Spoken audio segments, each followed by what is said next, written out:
প্রক্টরের বিরুদ্ধে আনীত অভিযোগের ভিত্তিতে সাধারণ শিক্ষার্থীরা যে আন্দোলন করছে, মাওলানা ভাসানী বিজ্ঞান ও প্রযুক্তি বিশ্ববিদ্যালয়ের ছাত্রদল তার সাথে একত্রতা পোষণ করছে। আমরা মনে করি এটি প্রক্টর নৈতিক স্খলন হয়েছে। আমরা এর প্রতিবাদ জানাই এবং পাশাপাশি এর প্রয়োজনীয় যা বিধি প্রশাসন কর্তৃক আমরা আকাঙ্ক্ষা করি সাধারণ শিক্ষার্থী হিসেবে, সেটার যাতে দ্রুত বাস্তবায়ন হয় সে প্রেক্ষিতে আমরা এখানে দাঁড়িয়েছি। আমরা মাওলানা ভাসানী বিজ্ঞান ও প্রযুক্তি বিশ্ববিদ্যালয় ছাত্রদল এই সাধারণ শিক্ষার্থীদের এই দাবির সাথে সম্পূর্ণ একমত এবং পাশাপাশি বলতে চাই, প্রক্টর যে আদর্শেরই বা যে লোকই হোক, দুর্নীতির কোনো প্রশ্রয় আমরা দেব না। আমাদের দলের হোক, আমাদের দলের বাইরে হোক, আমরা কোনো প্রশ্রয় দেব না। আমরা একটি সুষ্ঠু এবং নিরপেক্ষ প্রশাসন চাই এবং সকলে মিলে, সকল প্রশাসন এবং শিক্ষকদের সাথে মিলে আমরা এই ক্যাম্পাসে একটি সুন্দর পরিবেশ চাই। সিলভার টিপ কন্ট্যাক্টে তৈরি নিরাপদ ও নান্দনিক ক্লিক সুইচ নির্ভরতা জীবন জুড়ে। আমাদের যে বর্তমান প্রক্টর আছে ইমাম স্যার, উনি একটা পেপার টেম্পারিংয়ের সাথে জড়িত আছে এবং সেটা সুষ্ঠু প্রমাণ সহ ভিসি স্যারের নিকট আমরা লিখিত অভিযোগ দিয়েছি।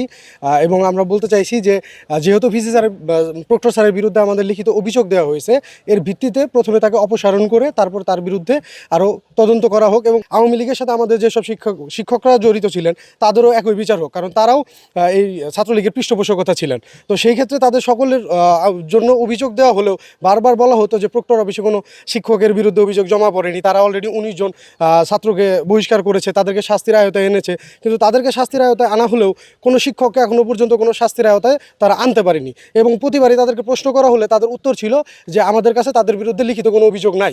কিন্তু এখন আমরা দেখাইতে পারছি প্রমাণসহ যে লিখিত অভিযোগ থাকা সত্ত্বেও সেটা হচ্ছে প্রক্টর স্যার টেম্পারিং করে সেই অভিযোগটা খারিজ করে দিয়েছে, সেখানে কোনো ব্যবস্থা নেওয়া হয়নি। প্রথমে আমরা চাই যে ভিসি স্যার তাকে হচ্ছে তার দায়িত্ব থেকে অপসারণ করে পরবর্তীতে হচ্ছে তার বিরুদ্ধে তদন্ত করুক। ছাত্রলীগে যারা ছাত্রলীগ কর্মী ছিল এবং শিক্ষক যারা ছিলেন, যারা আওয়ামী দোষী ছিলেন, তাদের সবার বিরুদ্ধে অভিযোগ দেওয়া হলে শুধুমাত্র ছাত্রদেরই বিচার হয়েছে, কিন্তু টিচারদের কখনো বিচার হয় না। এখন যিনি আছেন প্রক্টর স্যার, আওয়ামী সময়ে তার বিভিন্ন ছবি টবি অনেক কিছু সামাজিক যোগাযোগ মাধ্যমে আপনারা দেখতে পেয়েছেন যে উনি সকল ধরনের সুযোগ সুবিধা সেই সময় নিয়েছেন এবং জুলাই পরবর্তী সময়ে এসে তিনি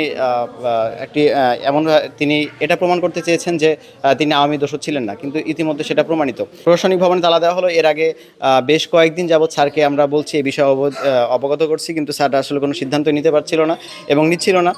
বারবার সেটা বিভিন্ন অজুহাত দিয়ে ঘোরানো হচ্ছিল।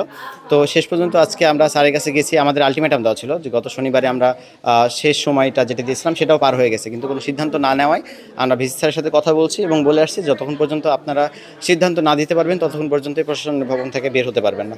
এই কারণে প্রশাসনিক ভবনে আমরা তালা দিয়েছি এবং এটা সমাধান না হওয়া পর্যন্ত এটা তালা দেওয়া থাকবে।